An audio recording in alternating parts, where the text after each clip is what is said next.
But I think, and we all know, you know, that that longing, that pain was just a manifestation of the love that we had for that person. It's actually a picture of me when I was investigating the crash site, and it's a picture of Left 111 that I'm looking at there, just kind of this symbolism of trying to find my dad, the price of doing war. There's training accidents. In fact, I talk about in the book that in World War II, 15,000 aviators were lost in training, more than in the war. A lot of people don't know that. But it was a price of doing business. I lost my father when I was a month away from my 8th birthday. He was a Air Force pilot. He had come home from Vietnam successfully and was decorated for valor there. And so he was he wasn't MIA in Vietnam. He wasn't killed in action, and he wasn't a prisoner in the Hanoi Hilton prison camp. We didn't know anything. I went on with my life as a little kid, not realizing that we all suffer trauma. And children, the difference in the 60s from today, obviously, is there was no counseling available. You just went on with life. But it wasn't until later on in life that I realized that there were unresolved traumas in my life. And through some good friends and the blessings of God, I was able to understand and work those things and allow myself to be emotionally available completely.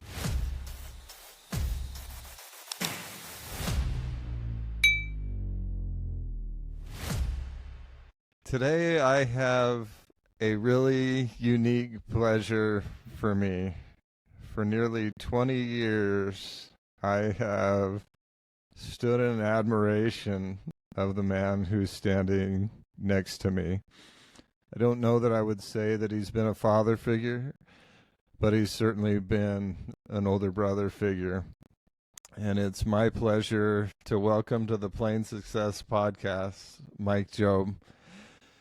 Mike, I've watched you for a long time, and one of the things that I've loved hearing you talk about has been your experience that is similar to my experience of losing your dad. Mm-hmm. Can you tell us about that experience and how that's informed your life? Well, I think first of all, and I think you certainly understand it, it's probably like many things like that. It's a defining chapter in your life, and I lost my father when I was a month away from my 8th birthday. He was a Air Force pilot. He had come home from Vietnam successfully and was decorated for valor there, and so he was my Superman. And so as an 8-year-old kid, you're thinking, all right, well, there's Dad, he's home. I remember very distinctly the worry that I even had, but particularly that my mother had for the 3 months he was gone in Vietnam. So when he came home, I just considered there was nothing that was ever going to happen, right? So he was training in a new airplane there. The Air Force's at that time, the newest and most sophisticated airplane, it was the F-111. And so he was training in that, probably about halfway through his training, and went on a night low-level training mission, routine in many ways, and didn't come home that night. And so that started a chapter for our family, and we go into more detail in a minute, but he was missing for 4 months, which adds another dimension of, well, what happened. It wasn't a case of, the Vietnam experience totally surrounded our family, like every military person in the late 60s, right? He wasn't MIA in Vietnam. He wasn't killed in action, and he wasn't a prisoner in the Hanoi Hilton prison camp. We didn't know anything. So that started a process for all of us and he was eventually found. The crash site was found 4 months later, and in northeastern Nevada. And so, and then we had the funeral, and I went on with my life as a little kid, not realizing that we all suffer trauma. And children, the difference in the 60s from today, obviously, is there was no counseling available. You just went on with life. My mother, I had a younger sister who was 6 months old when Dad died. And so she grew up not having him. But it wasn't until later on in life that I realized that there were unresolved traumas in my life. And through some good friends and the blessings of God, I was able to understand and work those things and allow myself to be emotionally available completely. And I think result of that, I was able to meet my sweet wife Kelly, and not have this baggage that we all have as we go through a death of a loved one. Yeah. And so it shaped my life from then till today. There isn't a day that I don't think about him. But I feel, I can honestly say as a believer, that I feel his influence and presence in my life. Sometimes I wish maybe I didn't because he's maybe a little bit embarrassed, but seriously, I think that it's part of the human experience. We're all going to go through it at some point. Some of us go through it sooner than others. I'm very much aware of what you've gone through and how hard that is for you. And in one sense, it might have been easier for me at age 8 because you just go on being a kid. But later on, in my 30s, it popped up again. It always does until it's unresolved. So yeah. I don't know if that answers the question completely, but it has shaped my life in every way. But I think that in the end, and this is where, with my book, I talk about how God and our belief in him can change tragedy and turn it into triumph. And I think that's my mantra now, is that we go through hard things, but we can overcome and endure. We don't stop grieving. We just grow around the grief. So for anybody that says that we heal the grief, yeah. I don't agree with that. I think we just learn to grow around it, because we you're going to miss your dad till you see him again. Yeah. And I will. I can't wait to see my dad. It's been 55 years. So that tells you how old I am. So, Mike, I can tell you where I was standing when I got the text message that my dad had had a stroke. And even just thinking about it takes me back into that moment. There's going to be people listening that have been through similar loss. Do you remember that day? And did you wake up and he just wasn't home? No. Walk us through that. It happened with the proverbial knock at the door that every military family fears, except it was so unexpected because Dad wasn't in Vietnam. Now, as a kid, my mom was well aware, and you're a pilot, you know that there's always that chance. And I tell people there's a greater possibility of you and I getting clobbered in a car than an airplane. But there's always that possibility. As I've said, when someone crashes a small airplane, it's on the news because it's much more spectacular and for some reason. But when Joe Schmo wraps his car around the light pole down the street, it's just another thing. But we didn't expect that, obviously. So at 9 o'clock, about 9:30 at night on a Wednesday night, I had just gone to bed, and my room was right almost by the front door of our house in Las Vegas, and the doorbell rang, which I thought was odd. And so I popped up out of bed, as a kid will do, see what's going on. And my mother was just coming around from the kitchen and opened the door, and there, that I distinctly remember to this day, were 3 men, 2 in Air Force dress blues, the squadron commander and the base chaplain, and another pilot who was in his green flight suit. And that's the thing that is for generations is notification officers, they're called. But I think my mom, when you see that, you think, well, my dad, Bob, was gone. And so they had to explain to her that his jet was overdue. Mom didn't quite understand that. What does that mean? And they were they didn't know because he was missing. He just had not returned at the scheduled time. So they had run a communication checks for all the surrounding states, Air Force bases, to see if an F-111 had diverted. And of course, those were negative.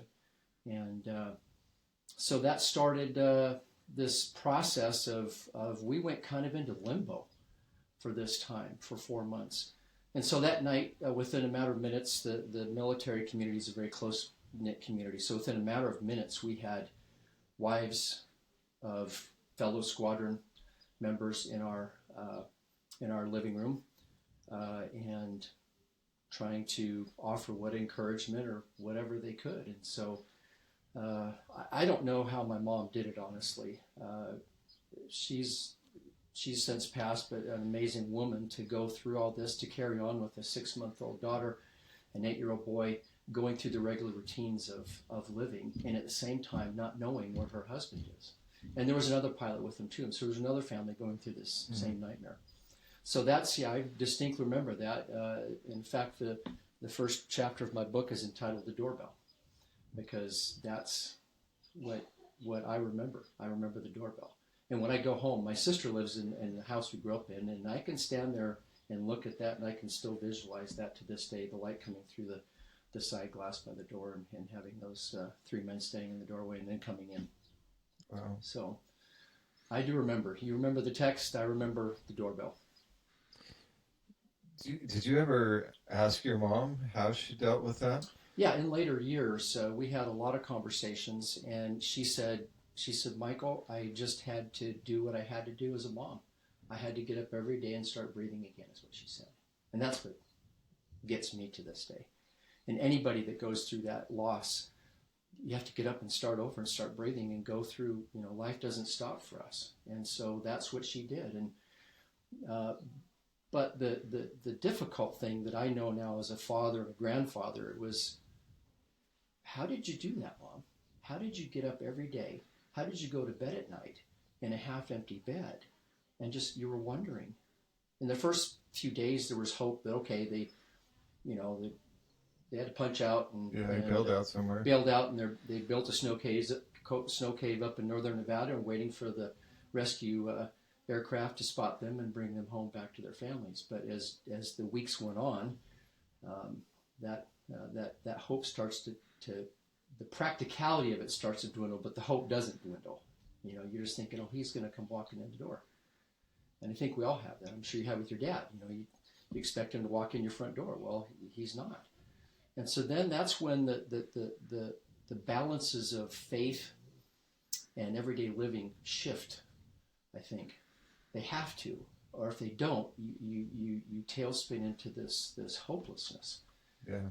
But it doesn't take the pain away. It doesn't take the longing. But I think, and we all know, that longing and that pain was just a manifestation of the love that we had for that person. So it's an amazing process that we all go through. So the first chapter is the doorbell, Mm-hmm. and on the cover of the book is a picture of you, Mm-hmm. I assume, standing at the peak. Is that the mountain peak? It's close to it. It's actually a picture of me when I was up when I was investigating the crash site, and it's a picture of F-111 that I'm looking at there. Just kind of this symbolism of trying to find my dad, and I found him spiritually, and I found the crash site. See, here's the thing, because it was the latest and greatest Air Force technology, it would have been equivalent today of an F-35 or F-22. Okay. Multi-million-dollar. Now, the airplane cost $6 million in 1969, but if you translate that out, that's the same today of an F-35 or an F-22. And so, because of that, there was very little discussion of what happened eventually. We were never told anything, nothing. Mm-hmm. And of course, in 1969, the Air Force was at the war was at its zenith. There wasn't time to do intense NTSB investigation or anything like that. It was okay, we move on. It was a price of doing war. There's training accidents. In fact, I talk about in the book that in World War II, 15,000 aviators were lost in training, more than in the war. A lot of people don't know that, but it was a price of doing business, and that was no different in Vietnam, in all branches of the service. And so, we didn't know a lot in the beginning, and that was kind of the nexus for what I did. And so when I went through my teenage years, I was just being a kid, playing baseball, playing golf, high school, had a great group of friends, and I just went about life. But went away to school, and then went on my LDS church mission. And it was during that time that I had an experience that said, first of all, because of what happened to my dad, my dream as a little boy was to be like my dad. I wanted to fly airplanes. I wanted to put on those cool combat boots he ever did. He always did when I came home from, when he would come home from flying, almost every day I would put on his combat boots, his flight boots, which were up to my knees as a little kid. And then I would put on his white helmet with the oxygen mask and everything like that. So I would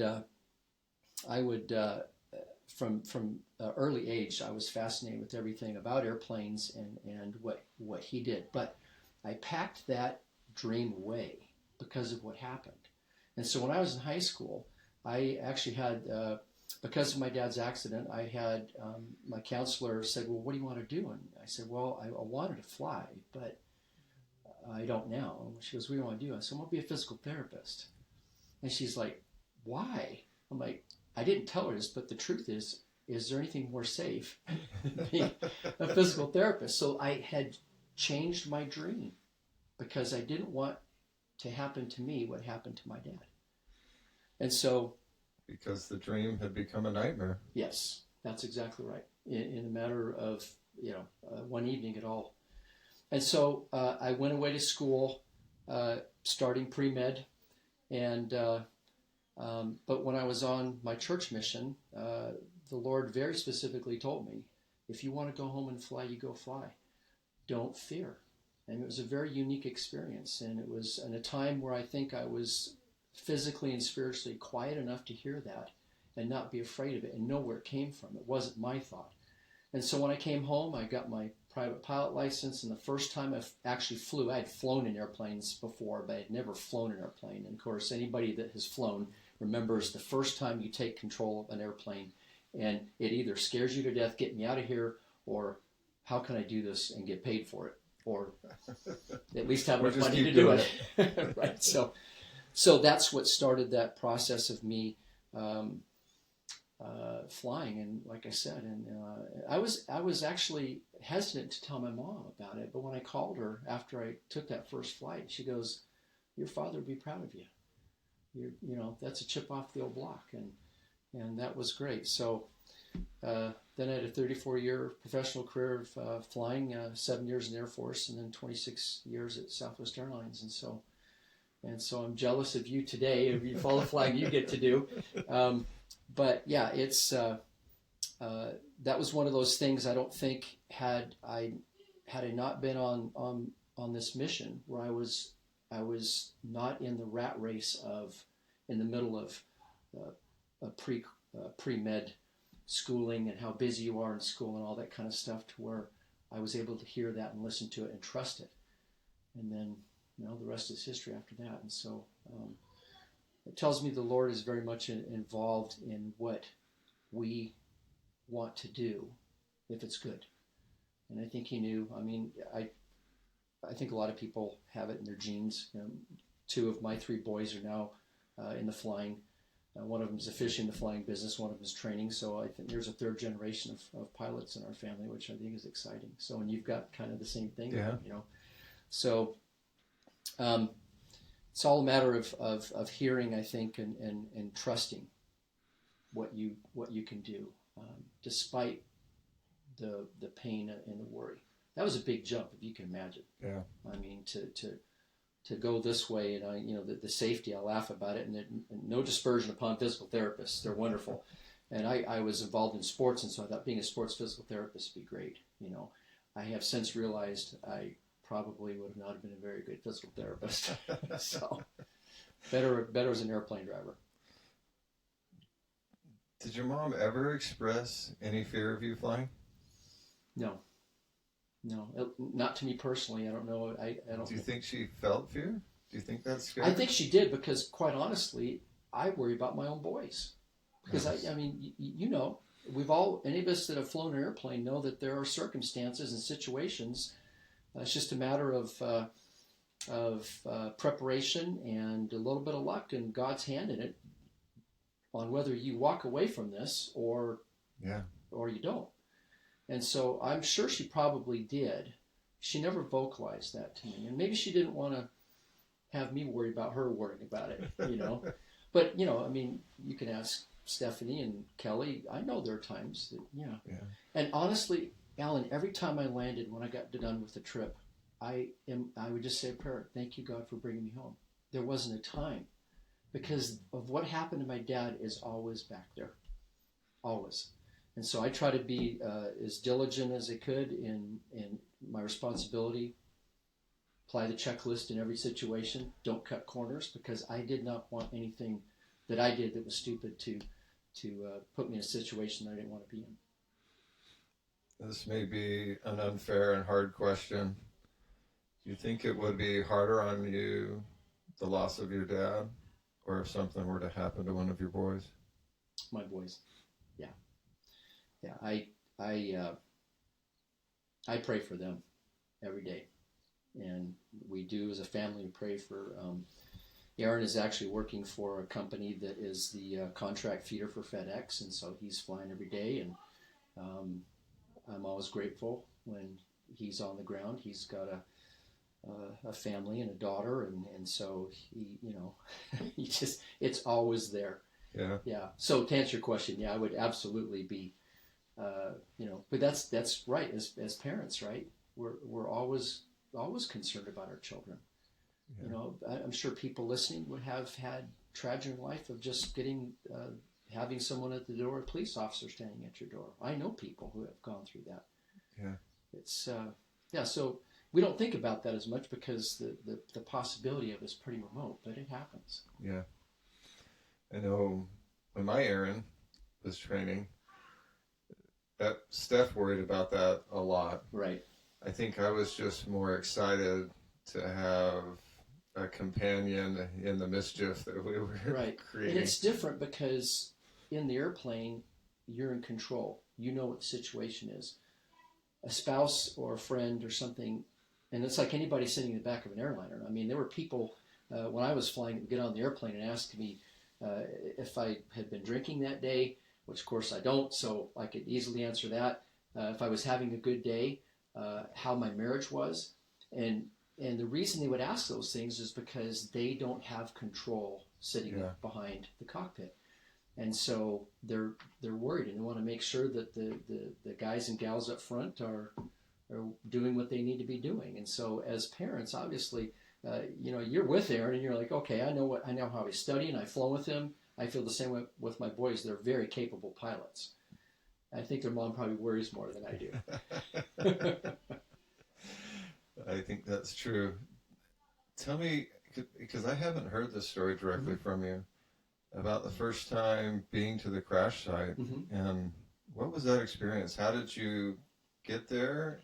And tell me about what that did for you and to you. Well, if I can set a little background here. When I came home from my mission, within a couple weeks, I had scheduled an appointment with a lawyer in Las Vegas who, for a time, the wife of the other pilot was approached to file for a class action lawsuit against the Air Force, which had never been done before. You don't sue the military, it's part of the deal. And General Dynamics Corporation, who is the maker of the F-111. They asked my mom to be to participate in that lawsuit. Now, it eventually never went to trial. There was a settlement, which at the time my mom would go to these secret meetings. I'm like, Mom, where are you going? She goes, well, I can't tell you. I'm like, okay. Well, a few years later, she told me what was going on, and I was like, okay, whatever. But as I got older, when I came home from mission, I got in contact with the lawyer, who later became a very successful aviation litigator for aviation accidents. I can't say his name because I've changed his name in the book. He's passed on, but I didn't want to mess with that. So anyway, but he was, so I went and had an appointment with him. I sat down with him, and I told him, hey, I want to find out where my dad crashed. And he was very, at first he was very confused, not confused. He was resistant to it. He's, Michael, why do you want to go up there? There's nothing up there. There's, you know. And so I said, well, if it were your dad, wouldn't you want to know? And he kind of looked at me, and he reached over, opened up his big lawyer desk, and pulled out two pictures, two black and white, 10 by 10 square pictures. And he put them on the desk in front of me, and one picture was a distant view of a mountain range. And the other picture was a little bit closer up. Both were taken from a helicopter. And he goes, this is all I have. But here's a picture of the crash site. Now, we had been told that for those familiar of the topography of northern Nevada, there's a very large mountain chain called the Ruby Mountains. And we were told that they had crashed in the Ruby Mountains. So here he's got two pictures for me of the Ruby Mountains, and I was thrilled because at least I have something. But he kind of discouraged me from wanting to do that, and of course everything legally was all resolved, so it wasn't like there was I was trying to find fault or anything or dig up old, legal issues. I knew nothing of it really, and so he. Just a quick aside, I later found out that this lawyer had lost his father in a B-24 shot down in World War II. I did not know that at the time. Wow. I later, through some research, had found out that he lost his own father. And so when I asked him, wouldn't you want to know? Wow. That's when he kind of looked at me and the wall went down a little bit, and that's when I reached over. And I didn't know that at the time, but him giving me those pictures was the nexus of this search. And so what I did with those, that was 1982. I went up to finish my associate's degree at Snow College in central Utah, then up to Brigham Young University. I enrolled in their ROTC program because I knew if I was going to fly, being a kid that had no money, I wanted to have the Air Force train me. But I had to qualify in the ROTC program, which I did. And of course, that was all I knew, right? Everything flying. I grew up on Air Force bases, so that was comfortable for me. And so just before I graduated, and there's many things we don't have time to talk about, but one of the things, the Lord just opened doors for me through this whole process. There's no other explanation. It's far beyond coincidence. And I got these pictures, and I think, well, now what do I do? How do I figure out where this is in the Ruby Mountains? So, through a couple friends that were talking about it, and one of these obscure majors you can major in at a school is called cartography or map making, right? I didn't know there was anything like that in the real world, but some of my ROTC buddies were taking that as a major. And the cartography professor at BYU was named Professor Hinckley. He was a retired Air Force navigator, among other things.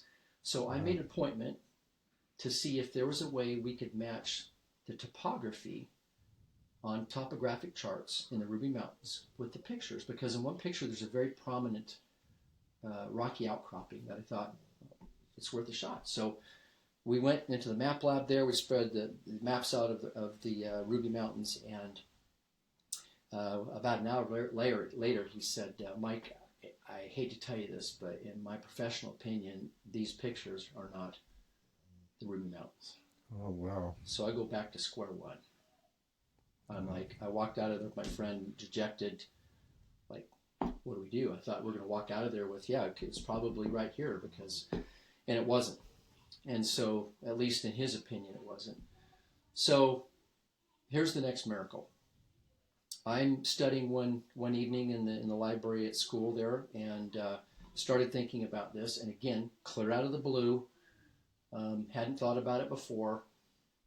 A thought came to me, a whispering of the Spirit that said, Wells, Nevada. Okay. Now, Wells, Nevada is a small town in northeastern Nevada. It's along I-80 that goes from Salt Lake to Reno. If you've ever driven that forsaken drive, it's like being on Mars. There's a little town. It's prior to Elko. Anyway, so Wells, Nevada came to mind. And then I remembered in a couple years prior of looking at newspaper clippings of my dad's accident after they were found. Remember, it would say like the byline, and it would say Wells, Nevada, Associated Press, or whoever, UPI, or CNN or whatever nowadays would have that. And I thought, wow, Wells, Nevada. So another thought said, look for the newspaper in Wells, Nevada. Now, I had no idea if Wells, Nevada even had a newspaper. So back in those days, prior to Google, right, what did we do? We went and looked in phone books. Yeah.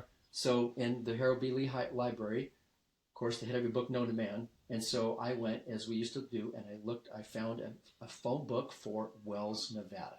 Wow. And in there, I found the address and phone number of the newspaper in Wells, which was called the Wells Progress.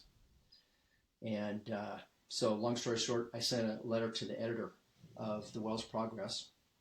A week later, I get a certified letter back and says, "Dear Mr. Jobe," in the letter I said, explain I'm the son of one of the pilots that crashed in the Ruby Mountains in 1969. I'm just trying to get some information. Is there anything you have in your paper from that around that date when they were found? And he said, so I said, "I'm sorry for your loss. Here's a copy of the article we ran the day that your father and another pilot were found. And also, here's the phone number of the rancher that found them." And I'm like, wow. Now, we had heard urban legend in our family that they were found by a rancher as he was up in the mountains there. And that's all I knew. I knew nothing, never thought another thing of it. Well, here I've got the phone number of, and as I looked at the article, the crash was not in the Ruby Mountains. It was in a mountain chain east of there called the Pequop Mountains. So that's why that didn't fit. Professor Hinckley was right. So now I know where it is, generally, and I've got the phone number of the man that found him. That took me a few weeks to make that phone call, but I did. And so I called, his name is Erwin Griswold. He was 3 days old in water when, at that time, he was 77 at the time, retired rancher his whole life in the Ruby Valley, just the quintessential cowboy. So I talked to him on the phone, introduced myself. I said, "I'm the son of one of the pilots who you found in June of 1969. Pregnant pause. He doesn't even know what to say. And so I went forward to kind of help out the situation and explain. I want to find out where this was. And I told him, the Air Force told us it was the Ruby Mountains. And he goes, "It wasn't the Ruby Mountains, it was the Pequops." I said, I know that now. I said, "Would you be open to an interview and you could show us where it is?" And he said, "Of course." So a year later, just before I graduated from Brigham Young, I was on my way to pilot training. I knew that I had one chance, being that close to northeastern Nevada, to go find the crash site. So we drove out in June of 1986. We were newly commissioned for second lieutenants in the United States Air Force, getting ready to go to pilot training here at Williams Air Force Base at the time. And so we drove out, interviewed Mr. Griswold in his home in Elko, long since retired. He showed us right where it was. I had the maps and everything, and it goes just right here. Showed him the pictures. He goes, "Yep, that's it." And so we drove back to, and that was a remarkable experience meeting with this man. Remarkable. One of the neat things is that his wife was there with him, beautiful lady, and she excused herself for a minute, and then she comes back and she's holding something. She gives it to her husband, and he said, "I thought you might want to have this." And it was a piece of the parachute from the escape module. The F-111 had an escape module, not ejection seats. It's the first airplane to ever have that. He had cut off several pieces of cloth, and his wife had made neckerchiefs out of that for him. And he said, "I think you should have this." That was a tender moment. And so I just thought, well, how ironic. I'm taking this piece of the airplane back up to where was deployed without cause, I guess. So, long story short, we didn't know any way how to get up there. We bushwhacked away. We were young, in our mid-20s, and we just literally walked up the western face of this mountain chain. And we had been told, another interesting fact, the Air Force had said, as most crashes, especially a military crash of a top secret airplane, that all of the wreckage had been taken down for analysis and all that. So I had a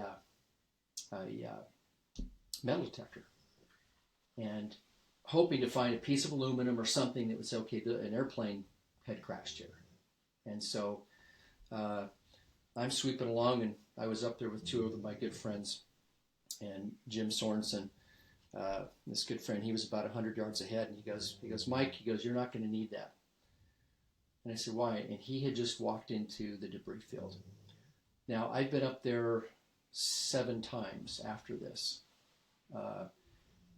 It's my opinion that 99% of the airplane is still up there scattered across the mountainside. It's on federal land, so there was no private need to take that away.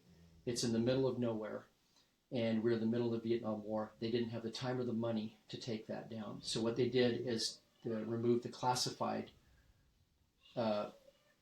avionics and anything that special things that the F-111 had at that time that they didn't want the Soviet Union or anybody else to get, and they took that and they left the rest of that plane up there. So within a matter of minutes, we're walking into the debris field, and it's scattered over a mile. And but we didn't know. You don't know for sure until you see the fingerprint of an airplane. As we all know, that every airplane has an N number. Every military airplane has a registered military number that stays with the airplane no matter what happens. If it crashes, there's never another airplane with that number, and after it's retired, there's never another airplane with that number. Within a short time, my friend was going through these trees, and he found the tail of the airplane. Now, I refer to it in the book as F-111 66042. 66 was the year that it was manufactured, or it was starting to be manufactured. 042 was the 42nd F-111 that was made. That's its fingerprints, its dog tag. So we found that, and then I had some basic documents that I was able to get from the Air Force from a FOIA request at the time that verified this is my dad's airplane. That was a pretty incredible moment to know for sure, okay. And but given the time that it took us to bushwhack straight up the western slope of this thing, we didn't have near the time that we thought we would have. So that trip ended pretty quick. But I had that moment with God. I was on the peak of this mountain by myself and just said, okay, I'm at peace. I brought a few small pieces home so I could take them home for my mom. Now, the other part of this is that, you know, I'm kind of leading out for my family, both near and extended. Never knew.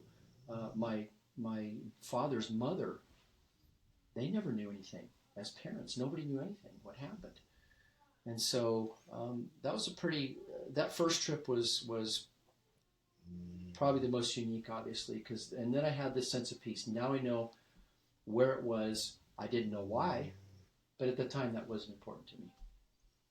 Yeah. So then I went on with life and my Air Force career, and eventually meeting my wife Kelly and starting a family. And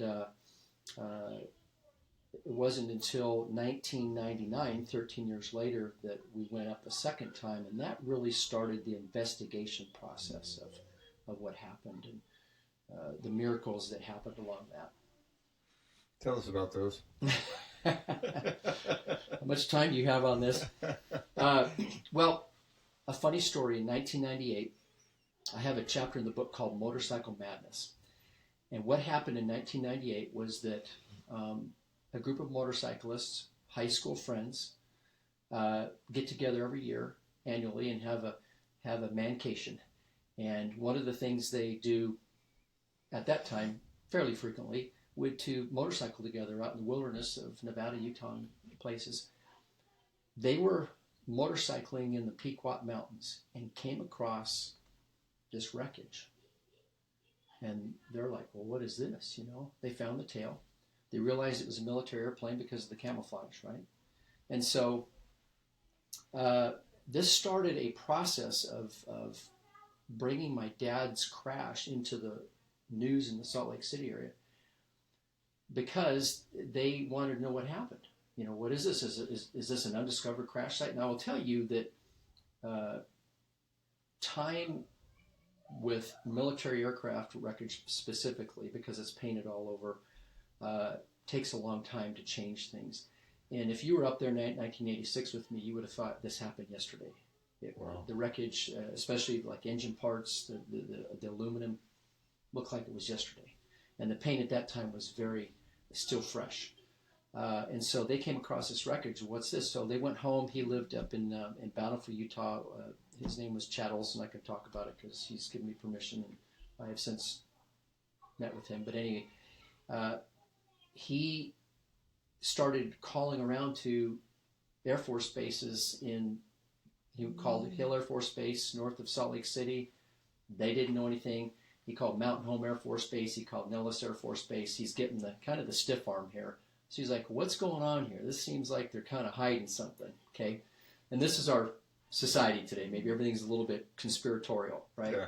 So he ends up contacting the local paper in the Bountiful area and around the Hill Air Force Base, which was a Davis County newspaper, and he contacted this reporter, and she was intrigued by this, and she starts getting into it.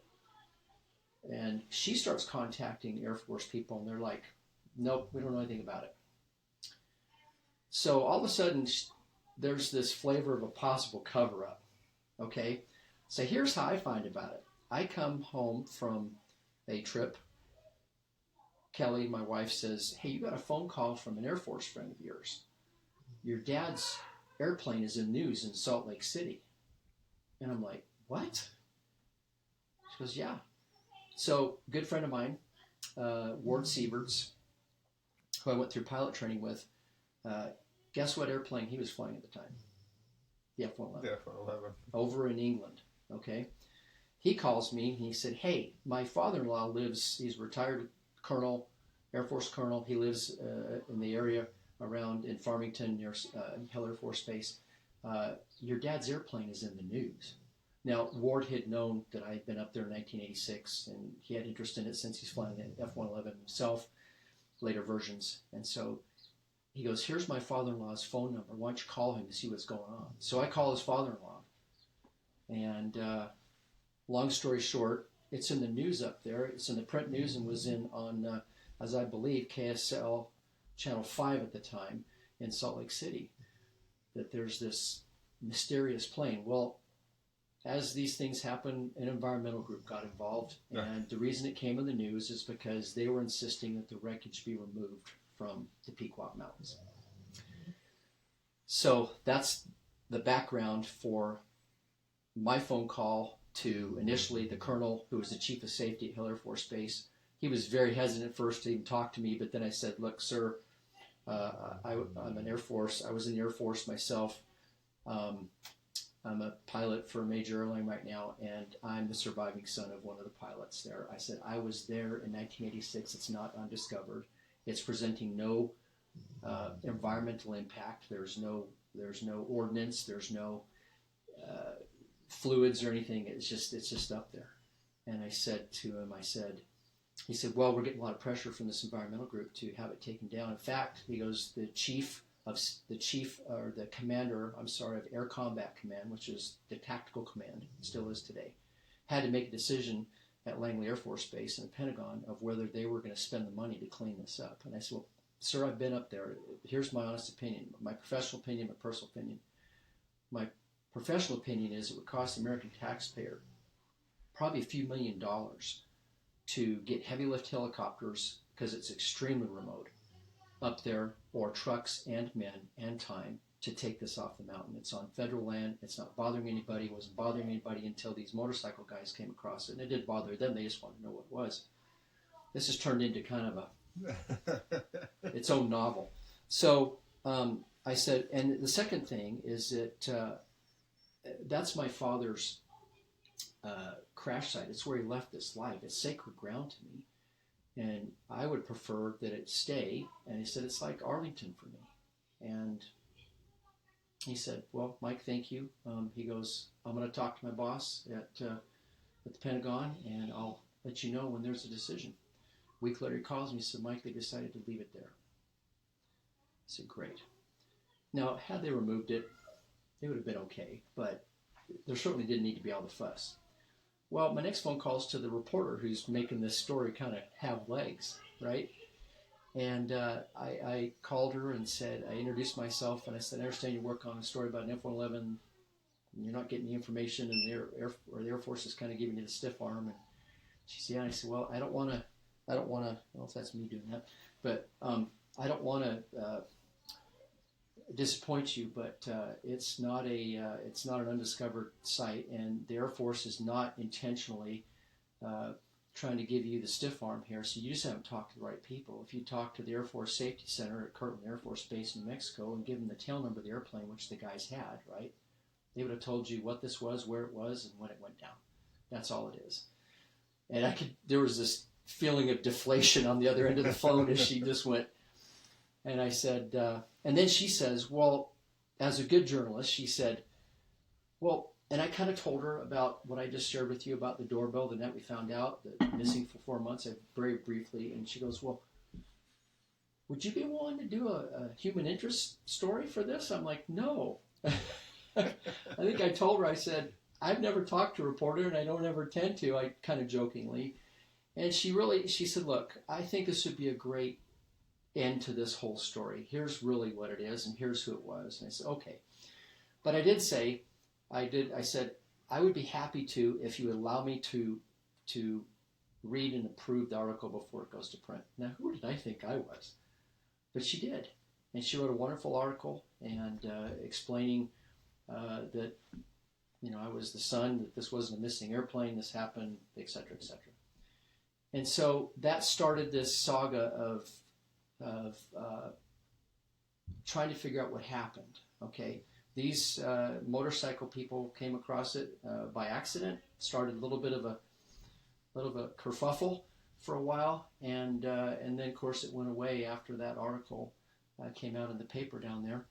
But then that started a process for me of wanting to know, okay, what happened here? As you know, all pilots realize, and we kind of have this dark.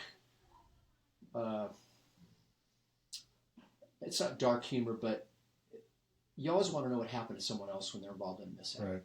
That's just for two reasons. There's a curiosity, and second, I want to learn, so I don't do that. I watch all the aviation crash videos. Exactly. I do too, still to this day. And I send them to my boys. I said, guys, don't do this. Don't let someone kill you. Don't kill yourself. And so I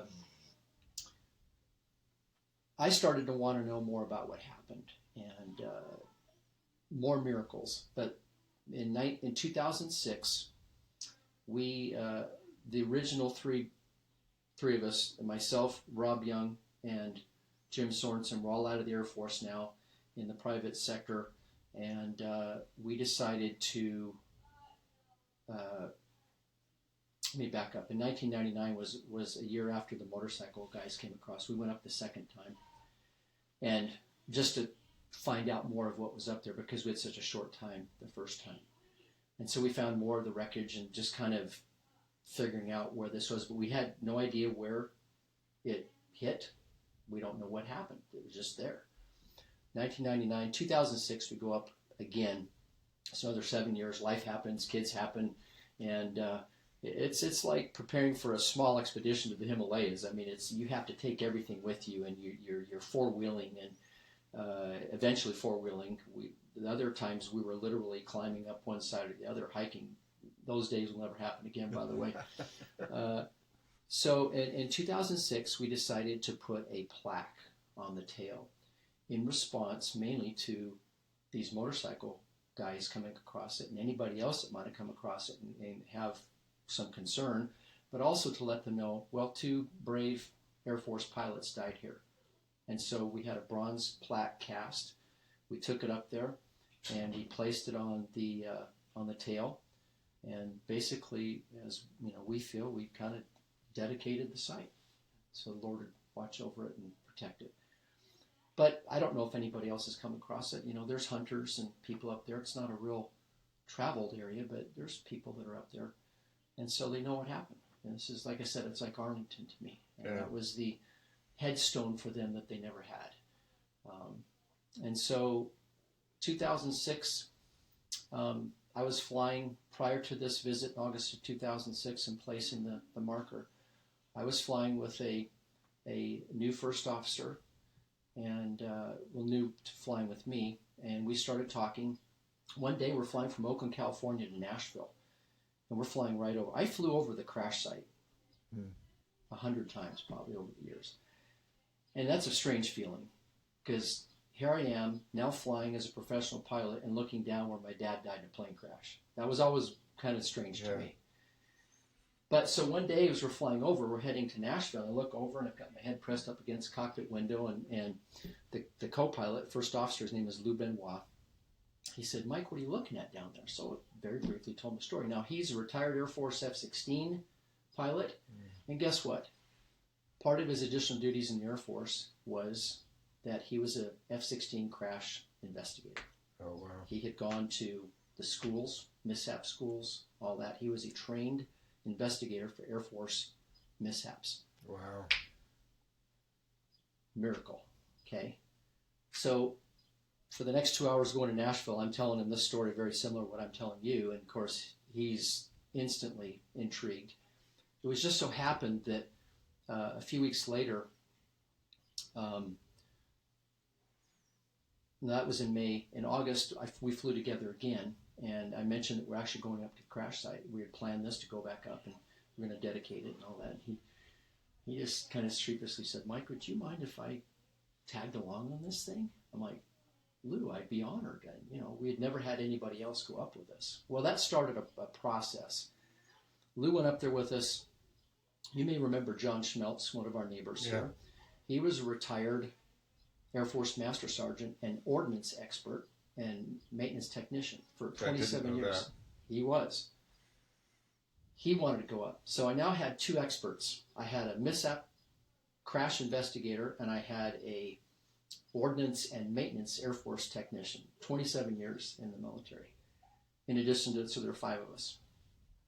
So this started a process of investigation. Now Lou, who I still am in touch with today, he's still flying at Southwest Airlines. He's a captain now. He was so moved by the feeling up there. There's a feeling up there, and it's not one of sadness. It's one of peace because of what we know.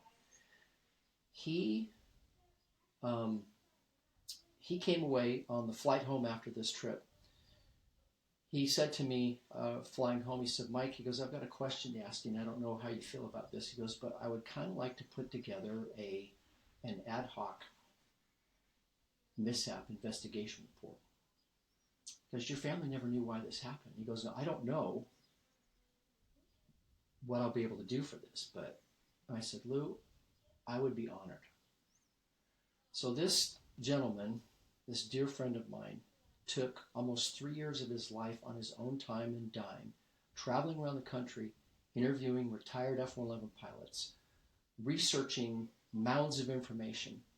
And in March of 2009, he presented me, my family, with a full mishap investigation report about that thick, very technical, with all of the findings he felt would happened had he been the investigating officer on that particular accident. Now, the Air Force, to backtrack to 1969, again, very busy, price of doing business. They had a very cursory investigation, came out with cause unknown. But the cause at the time, the scapegoat, was something in the airplane called the terrain following radar. It was brand new technology, allowed this airplane and all subsequent airplanes to fly in any weather, day or night, 500 feet above the ground at 480 knots, over 500 miles an hour, penetrate deep. See, back in those days, the doctrine was different. It was deep, low-level penetration to a target, right? That's what everything was back in the days. That's where the B-1 came from. Yeah. All those things, get down deep below radar, or get down low below radar, interdict the target, and get out. That's what the F-111 was designed to do, and that's what they were training that night, right? So the TFR was new and kind of unproven technology. And so that was the number one suspect in the cause of the accident. It was never confirmed. So through Lou's investigation, we found out a completely different story.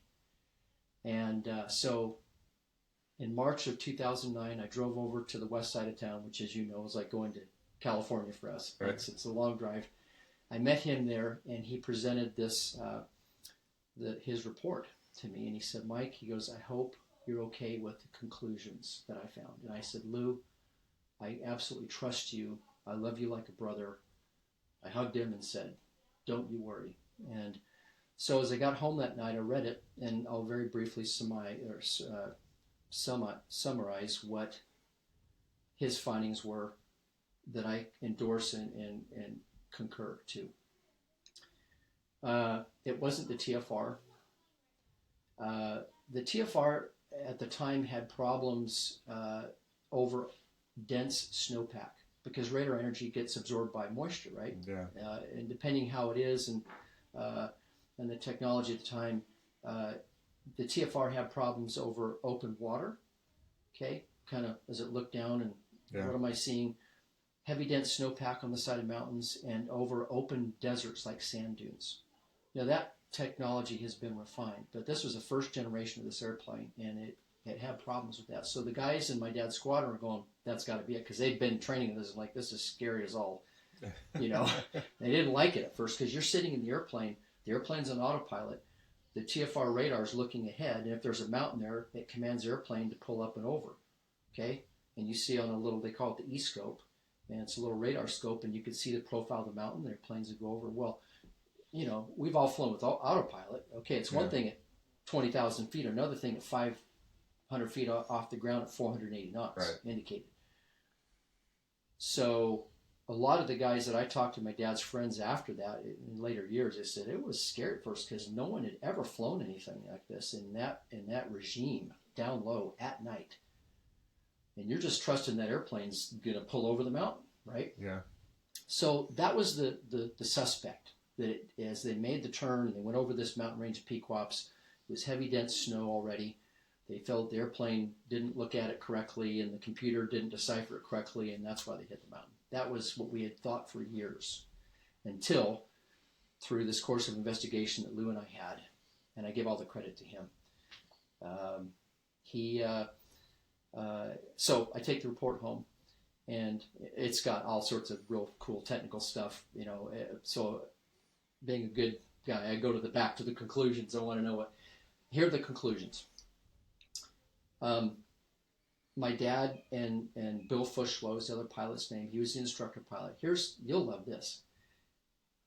Between my father and his instructor pilot, they had less than 100 hours in the airplane total. I can't imagine that. Yeah, but new cadre, right? Someone's got to have. I was afraid to land in Sedona at 100 hours. Right. Let alone fly over at 500 feet. So you got an instructor. He had, I think, 58 hours. My dad had 22 in that airplane. Now, both of them were very experienced combat veterans in Vietnam, decorated. This wasn't their first rodeo.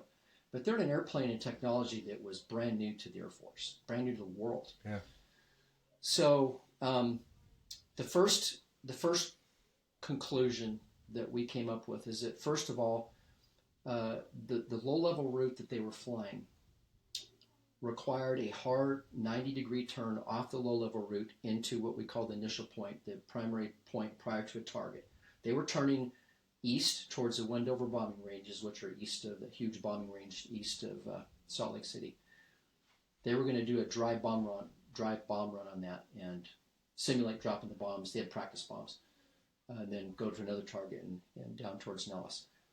So as they made that turn, because the TFR under autopilot, it would not turn more than 10 degrees of bank.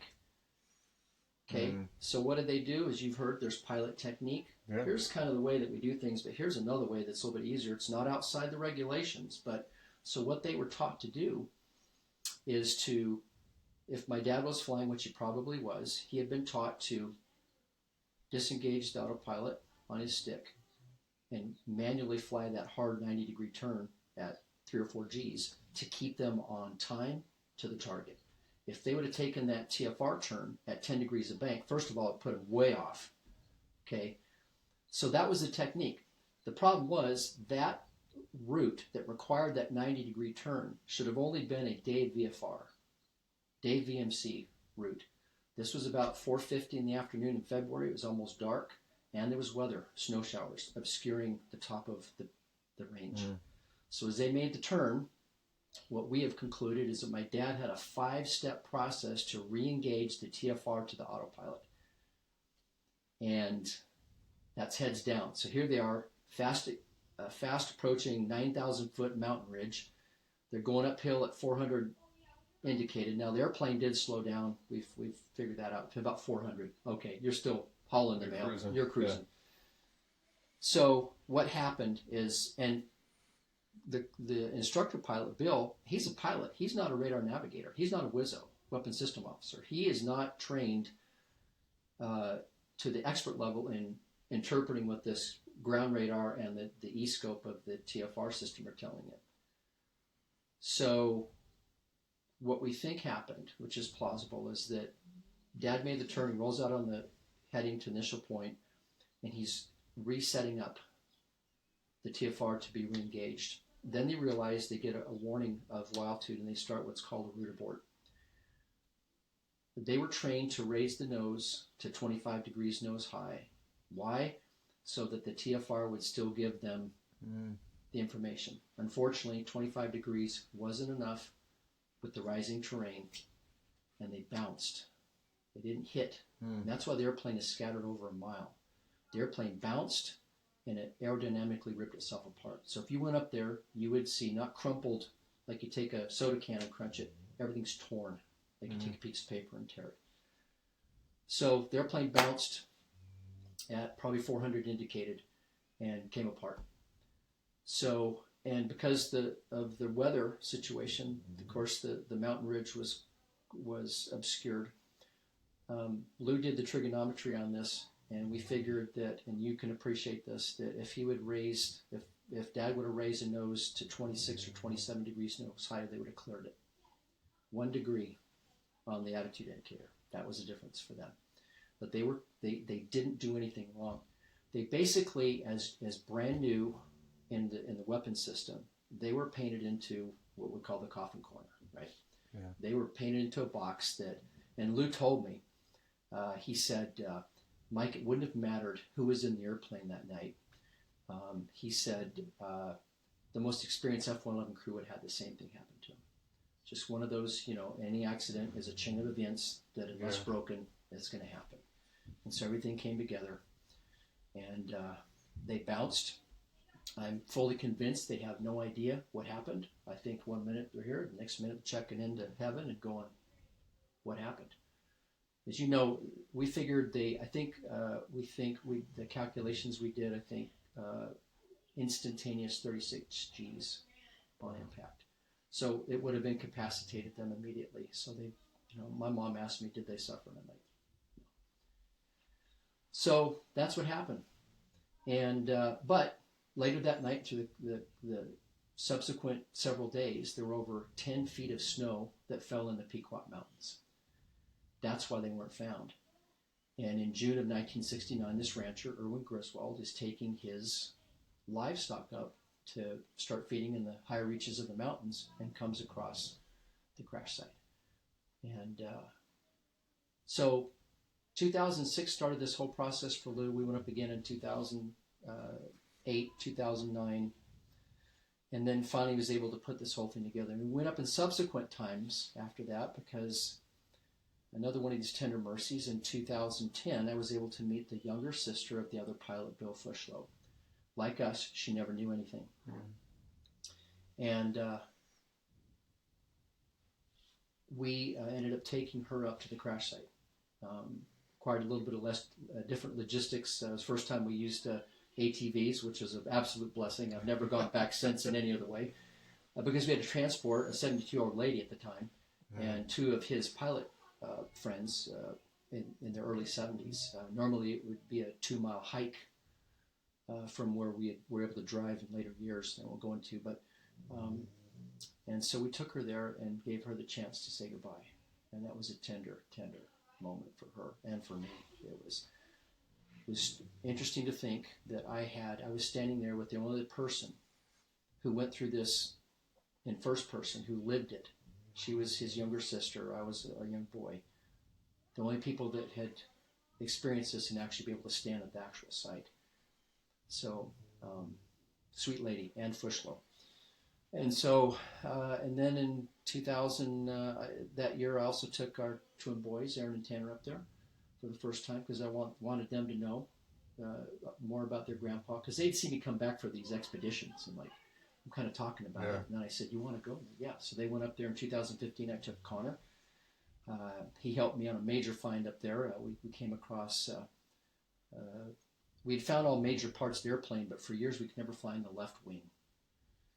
What happened, Alan, was when the airplane hit, the right wing hit first on a slope.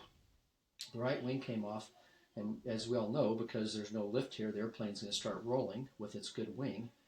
And as it did that, that's when it came completely apart. So we started to find in the debris field. Initially, you'd find things on the left part of the. By the way, I became a ragged expert in F-111s.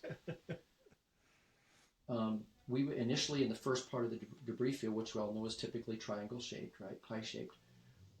We found everything on the left side was on the left side of the debris field, and on the right side, the right side. Well, as we got through about half the debris field, we started finding everything was opposite. Things on the left side of the debris field were from the right side of the airplane.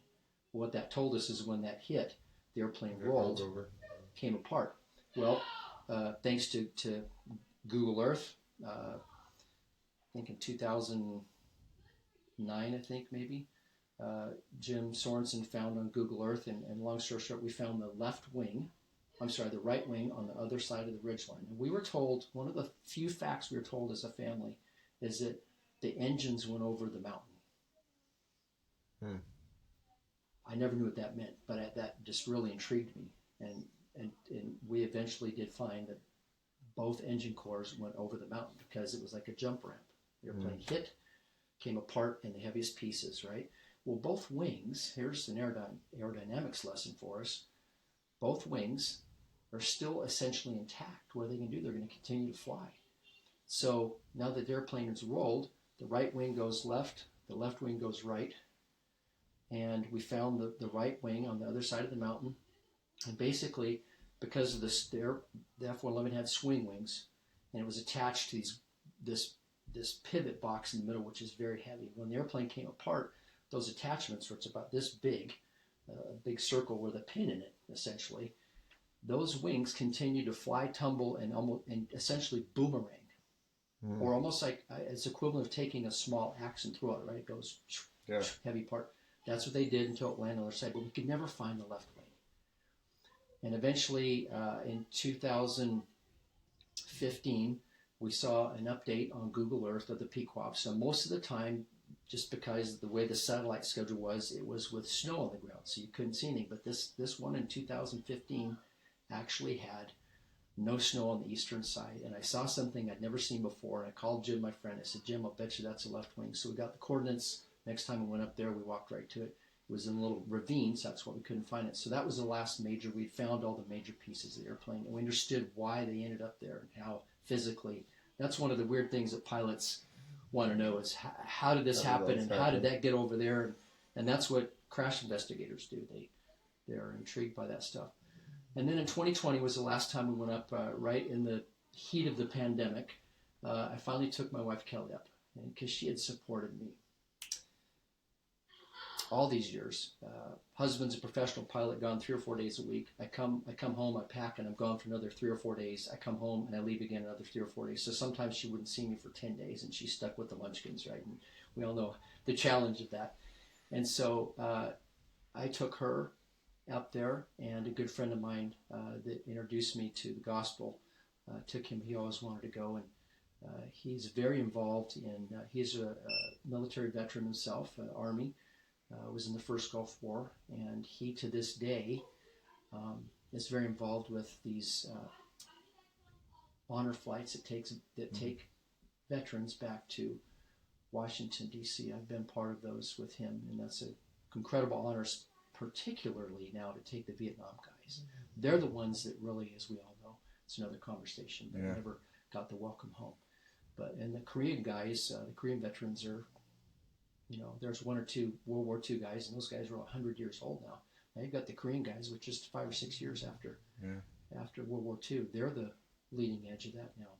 But to go with them, and I think that's my way of giving back and I think my dad would be proud of that. He was part of, the Vietnam War. We know so much more about now, right? He would. I think with writing this book and everything, I think he'd be going, Michael, that's a lot of fuss.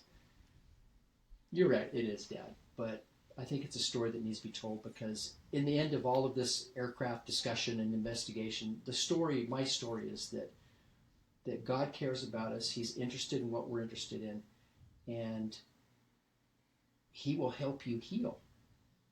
And as I said, we don't forget, we don't stop grieving, but He heals us enough to go on in our lives and not be so crushed by this that you can't function, because He wants us to go on and function. And someday we'll find out, I think Dad's plane crashed because of the circumstances that I don't think it was any intervention, that God took him so I could find out some things.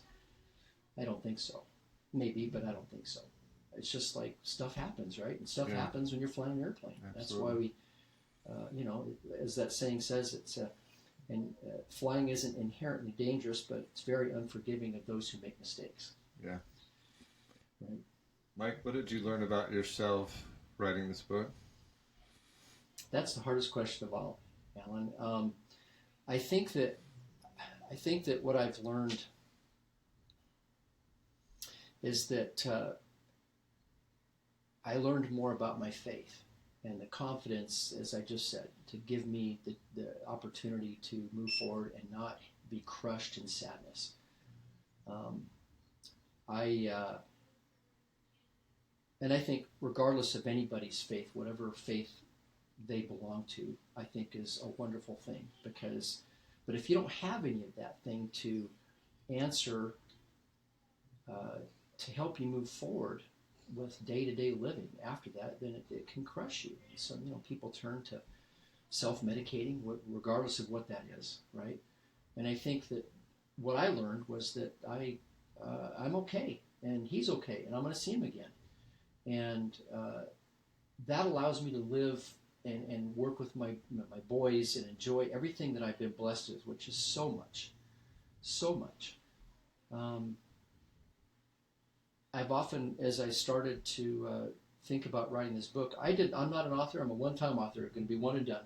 And it was a tremendous challenge. I don't have a problem writing, but when you're trying to tell a story in a coherent way, and all the other things that are going on, I self-published. I did everything, and I had to literally go down rabbit holes and go, how do you do this? Sometimes I have to back out. No, that's not right. But the Lord continued to provide people to answer those things for me. So this whole process has been miraculous.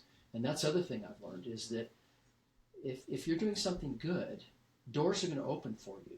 Now, some might close, but He opens another one. He might open a window, but something's going to be open for you.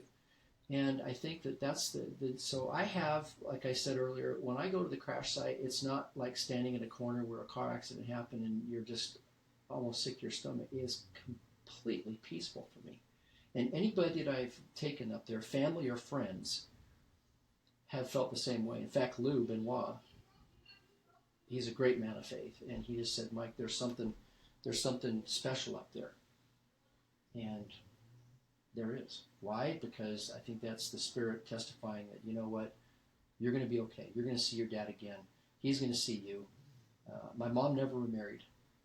She had another man in her life, but she never married, and she waited for him. So when she passed away in 2017, as sad as my sister and I were to be at her bedside, I had no doubt that there was a reunion 48 years in the making that was happening at that very moment.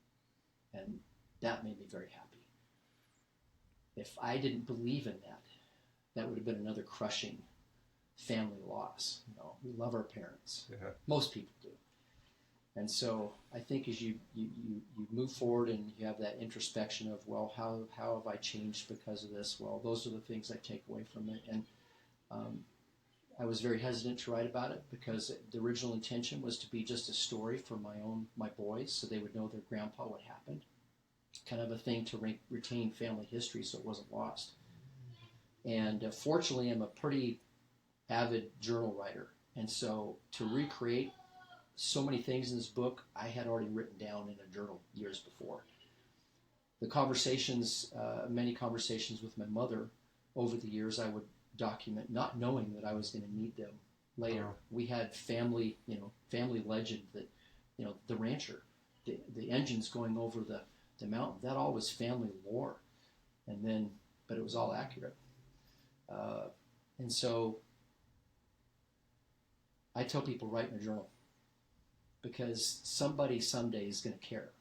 Now, we always joke that our kids don't care at all, right? But someday they will. Someday they will. And your grandchildren will care. So that was the genesis of writing the book.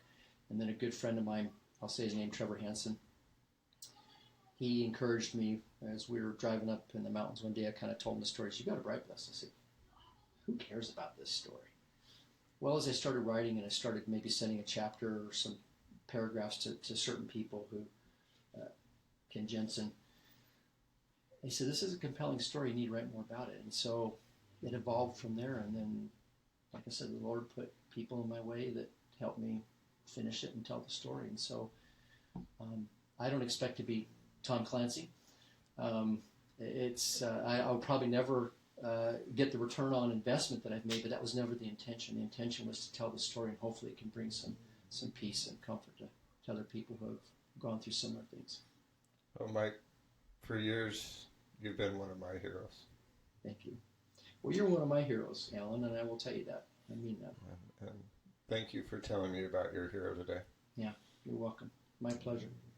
At one degree of difference, I hope, makes a difference in someone else's life just for hearing your experience, that it touches them in a way that maybe it helps them connect with their family, or, for the pilots that are listening, it doesn't take much of a mistake. And in your dad's case, it wasn't a mistake. He was following the guidelines. Yeah. But 1% sometimes makes a big difference. Yeah, and we've heard that 1 degree of heading change can, translated over many miles, can be a big navigation error, right? And in my dad's case, 1 degree, supervisory error a little bit there, that the squadron training officer probably shouldn't have had them flying that route at that time in that weather. That was really I didn't mention it earlier, but that was the whole thing right there. Is that, so we got to be diligent in what we do, so that mistakes don't happen that were out of our control. So my dad always used to say, remember the little things. What is one little thing that you'd like people to remember about your dad?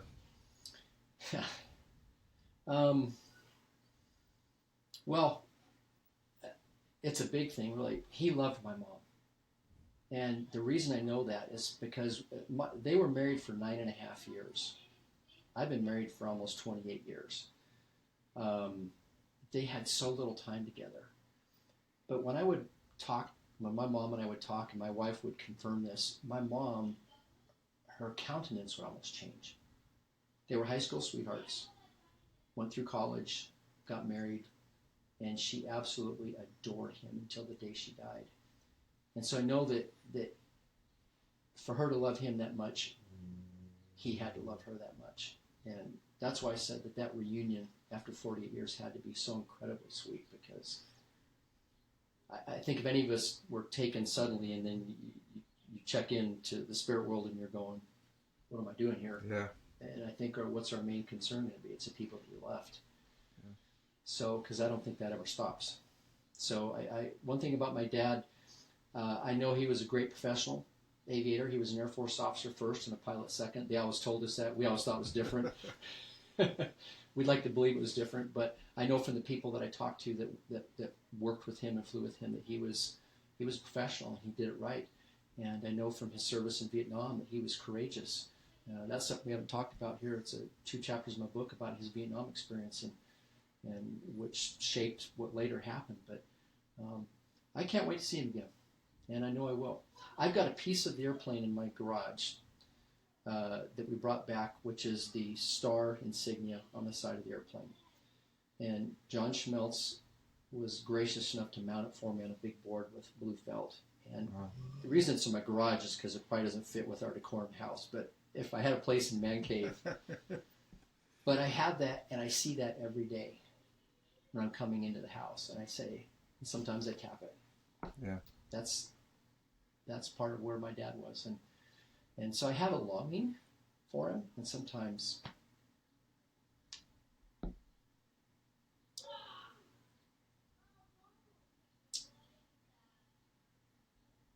there were times as a new dad, I wish he was made it through until that point. Yeah, there are times I miss him and go, gosh, Dad. And the joys of flying that I'm now having with my own sons. We sit at the dinner table, we're talking all the aviation lingo, and Kelly's going, oh, you guys, we're talking about GPS approaches and all the stuff that we talk about, and I enjoy that so much because they enjoy it, and I wish I could have had that with my dad. So yeah, there's things that I wish that we could have done, but the overall picture's great. Mike, this has been great. Thank you, Alan. Thanks for the pleasure of being here.